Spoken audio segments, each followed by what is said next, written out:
आज मी तुमच्यासोबत शेअर करणार आहे पारंपरिक गावाकडच्या स्टाईलची खमंग आणि झणझणीत फणसाची भाजी। या रेसिपीमध्ये मी तुम्हाला एक खास घरगुती मसाला दाखवणार आहे आणि तुम्ही इतर अनेक भाज्यांमध्ये देखील हा मसाला वापरू शकता। तसेच फणस छान मऊ आणि परफेक्ट शिजण्याची एक सोपी पण खूप उपयोगी ट्रिक देखील शेअर करणार आहे। तर नमस्कार मंडळी, मी रुचिता आपल्या रुचकर चव या मराठी चॅनलवर तुम्हा सगळ्यांचं पुन्हा एकदा अगदी मनापासून स्वागत करते।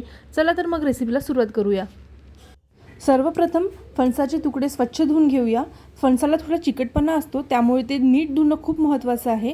मी इथे मिठाच्या पाण्याने फणस 2 वेळा स्वच्छ धुवून घेतला आहे। यामुळे फणस स्वच्छ होतो आणि त्यावरील चिकटपणा कमी होतो। ही छोटीशी स्टेप असली तरी नक्की करा। आता आपल्याला फणस वाफवून घ्यायचं आहे, त्याचीच तयारी मी इथे करत आहे। त्यासाठी सर्वप्रथम स्वच्छ धुवून घेतलेले फणसाचे तुकडे चाळणीमध्ये एकसारखे पसरून घेऊया। दुसरीकडे एका पातेल्यात पाणी गरम करायला ठेवले आहे। पाण्याला छान उकळी आल्यावर ही चाळणी पातेल्यावर ठेवायची आणि झाकण लावून साधारण 10 ते 15 मिनिटं वाफवून घ्यायचं आहे। वाफेवर शिजवल्यामुळे फणसाचा कच्चेपणा निघून जातो आणि तो मस्त मऊ होतो।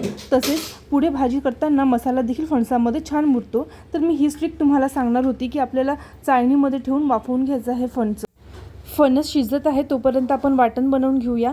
आता आपल्या भाजीसाठी खमंग मसाल्याची तयारी करून घेऊया। यासाठी मी कांदा छान भाजून घेतला आहे, त्यासोबत खोबरं, शेंगदाणे, तीळ, जिरं, धने देखील भाजून घेतले आहे। तसेच लसूण आणि हिरव्या मिरच्या, कोथिंबीर आणि कढीपत्ता सुद्धा घेतलेला आहे। या सगळ्या पदार्थांमुळे मसाल्याला खूप छान चव आणि सुगंध येतो। विशेष म्हणजे हा मसाला फक्त फणसाच्या भाजीसाठी नाही तर इतर कोणत्याही मसाल्याच्या भाजीसाठी तुम्ही वापरू शकता। या मसाल्यामुळे भाजीची चव संतुलित राहते आणि भाजी अजिबातही उग्र लागत नाही। हा मसाला मी मिक्सरच्या पॉटमधून 2 बॅचमध्ये वाटून घेणार आहे, कारण की मसाला जास्त असल्यामुळे एकाच वेळा पॉटमधून काढणं कठीण आहे। हा मसाला फ्रीजमध्ये 8 ते 10 दिवस व्यवस्थित टिकतो।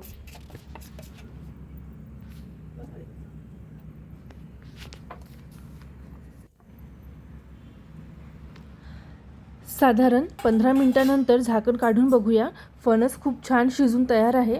त्याचा रंग आणि मऊपणा अगदी परफेक्ट आहे। आता हा फणस आपल्या भाजीसाठी अगदी परफेक्ट आहे। चला तर मग पुढे बनवूया खमंग आणि झणझणीत भाजीसाठीची फोडणी आणि रस्सा। आता कढईमध्ये 2 मोठे चमचे तेल घातलं आहे। तेल छान गरम होऊ द्यायचं। नंतर त्यामध्ये जिरं आणि मोहरी घालायचं आहे। जिरं मोहरी तडतडली की त्यानंतर आपण कढीपत्ता घालूया।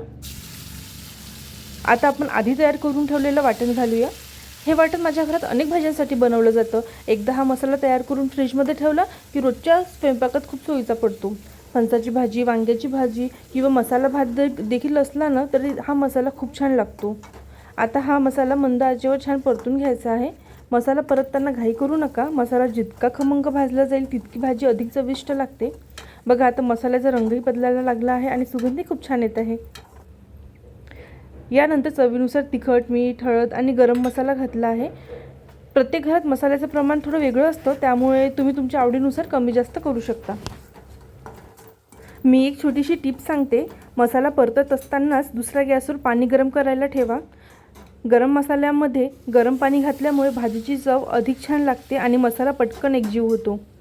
आता गरम पाणी घालून मसाल्याला छान उकळी येऊ देऊया। बघा, मसाल्याचा रंग किती सुंदर आला आहे।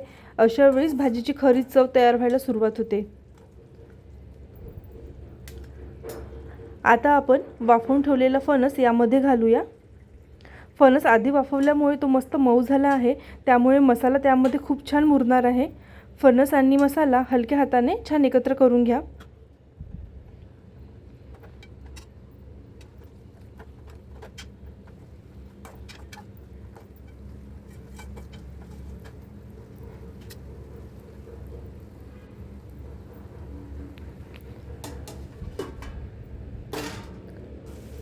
आता भाजीची कन्सिस्टन्सी तपासा। तुम्हाला रस्सेदार भाजी आवडत असेल तर थोडंसं गरम पाणी अजून घालू शकता। आम्हाला मध्यम घट्ट भाजी आवडते, त्यामुळे मी त्याप्रमाणे पाणी घालत आहे। आता झाकण ठेवून भाजीला छान उकळी येऊ द्या। या काही मिनिटात फणसामध्ये मसाल्याची चव पूर्णपणे मुरते। स्वयंपाकात संयम खूप महत्त्वाचा असतो। थोडा वेळ दिला तर पदार्थाची चव खूप छान येते। आता बघा, भाजी किती सुंदर दिसत आहे। फणसाचे तुकडे पण मसाल्यामध्ये छान मुरलेले आहे। सुगंध आणि टेक्स्चर मी तुम्हाला सांगते खूप परफेक्ट आलेलं आहे। टेक्स्चर तर तुम्ही बघू शकता किती छान दिसत आहे। सांबार म्हणजेच कोथिंबीर टाकून मी भाजीला छान गार्निश करून घेतलं आहे. आता आपण सर्व करून घेऊया. ही रेसिपी तुम्हाला आवडली असल्यास व्हिडिओला लाईक करा, शेअर करा, कॉमेंट करा आणि चॅनलला सबस्क्राईब करायला विसरू नका. चला तर मग पुन्हा भेटूया अशाच छानशा रेसिपीसोबत. तोपर्यंत रुचकर चव या चॅनलसोबत तुम्ही जोडलेले राहा.